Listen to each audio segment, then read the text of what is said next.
What is up, guys? Welcome back to the Creatively Driven Podcast.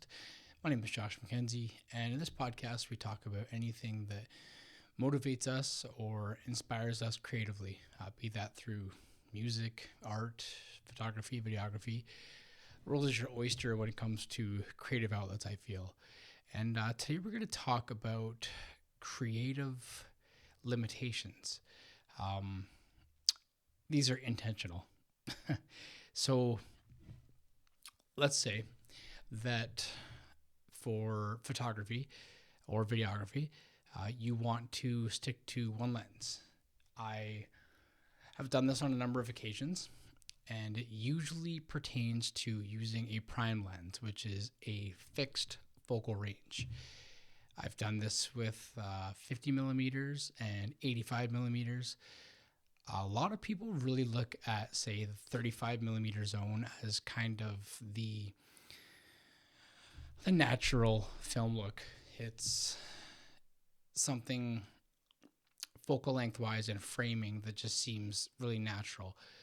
Although I guess it really does depend on your level of interest and, say, background, I suppose, knowledge to that type of thing.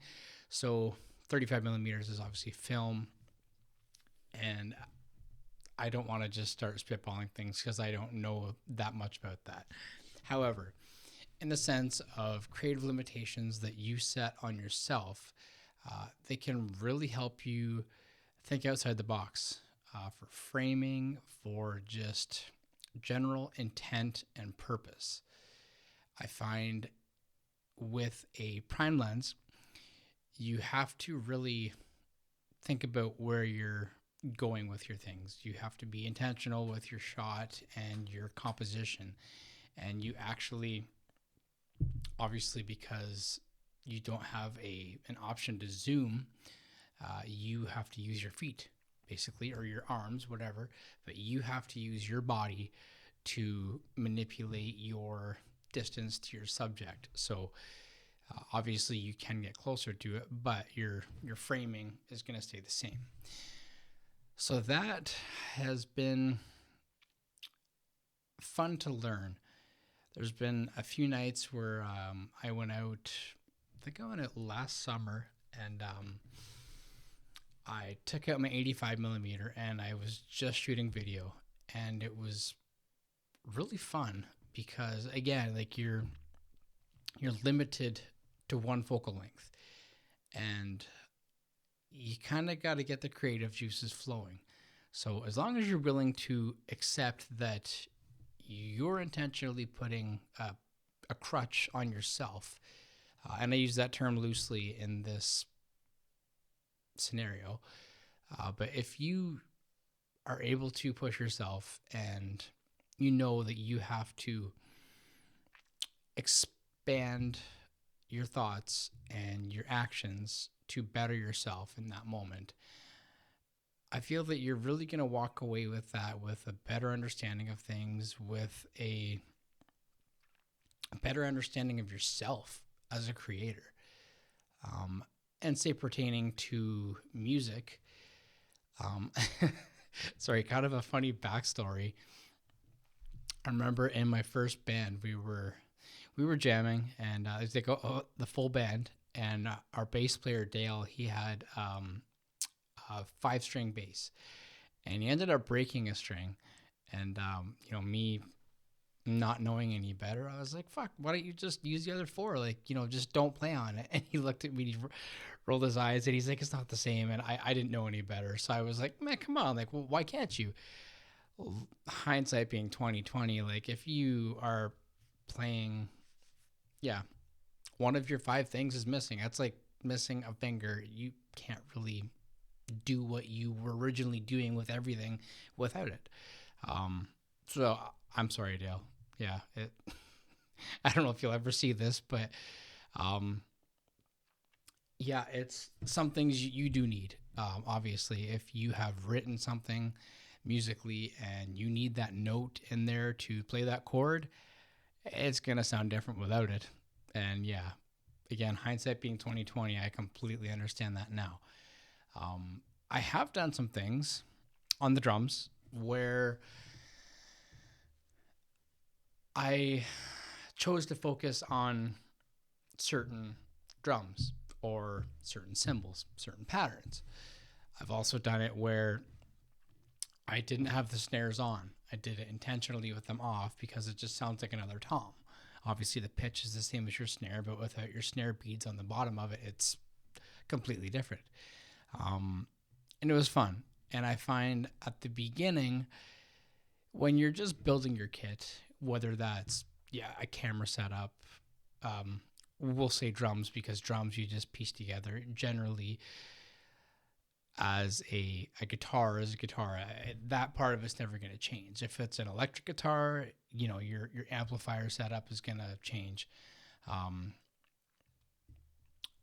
Unless it's a digital thing, then I mean, usually nowadays, a lot of people go with these audio plugins, and they seem amazing, honestly. But everyone's kind of starting to sound alike. But my last episode kind of went into that, so feel free to check out the music and the emotional hold it has on us episode. I kind of do a quick digress on that area.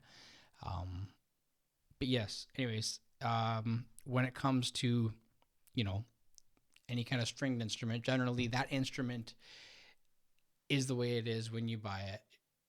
Not much is really going to change. You could change your pickups or whatever for different sound, but as a whole, you can't really limit yourself any less than how it came. But for drums, you kind of piece by piece it. And I remember at first I would just have, my hi-hat, my general setup. I mean, hi-hat's kind of your staple for a start. From there, a couple crashes, maybe your ride on the side.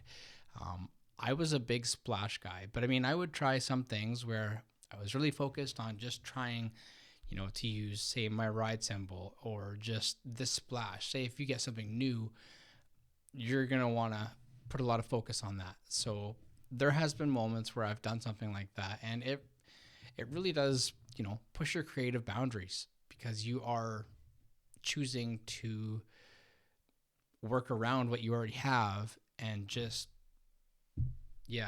kind of align yourself just in one direction without every pathway being open. And it's fun, honestly. If you are able to kind of shut your brain off to the idea of using everything that you already have, and it's kind of more just discipline, it's more learning where you can go with things and how you can address certain situations that you may encounter or certain I don't want to say brain cramping, but really like if you kind of get stumped on something, right? If you kind of get like a creative block, it's up to you to find something different with what you have. And I guess for photography and video,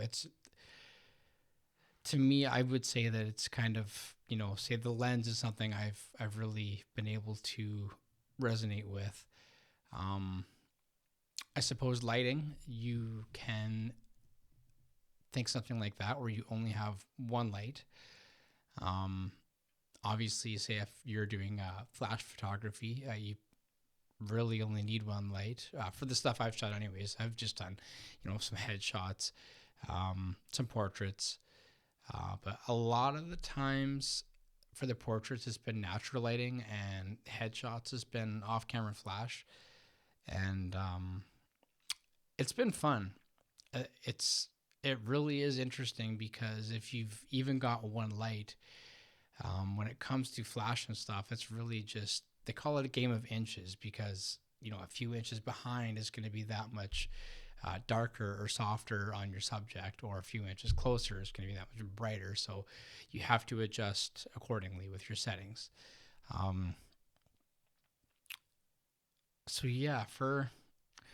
I guess for lighting, that's really all I've honestly done. I have done some light painting where I have a single light. Having said that, I guess that is still a creative boundary. because you have what you have. What you choose to bring can, kind of leverage things in your favor if you so choose. Um, but yeah, when it comes to something like that, I mean, I guess you could say do a certain color or whatever. I guess it depends on what color of vehicle you're light painting. Um, but anyways, I digress. So this is probably going to be not that long of an episode, but yeah, I think that if you push yourself creatively and you limit what you can use for your experience, you're going to think outside the box. You're going to be forced to kind of reach further than you would have if you had been using what you've already been using. Um, I find those limitations can really get the creative juices flowing. But again, it's a state of mind. Like you really kind of have to make that choice. I grab my camera, I grab the one lens, and you have to make that choice before you leave the house, because otherwise, you could have a little remorse on the way out the door, thinking, "Oh shit, I should have brought that, my zoom lens, my 24 to 70 or whatever." Um, but I do think that everybody should challenge themselves to something like that. So if you have done something like that, whether that, your hobbies may can be completely different than mine. Um, but if you have some experience with something like that, please leave it in the comments and let me know what you did, and if you had any writer's block, any creative block, and what you did to overcome that. I'd be really curious to hear about it. And if you learned anything from this, please share it and let other people know. So thanks for sticking around and listening to my shenanigans. Yeah, subscribe for more creative fuel in the future, and I will see you guys in the next one. Take care.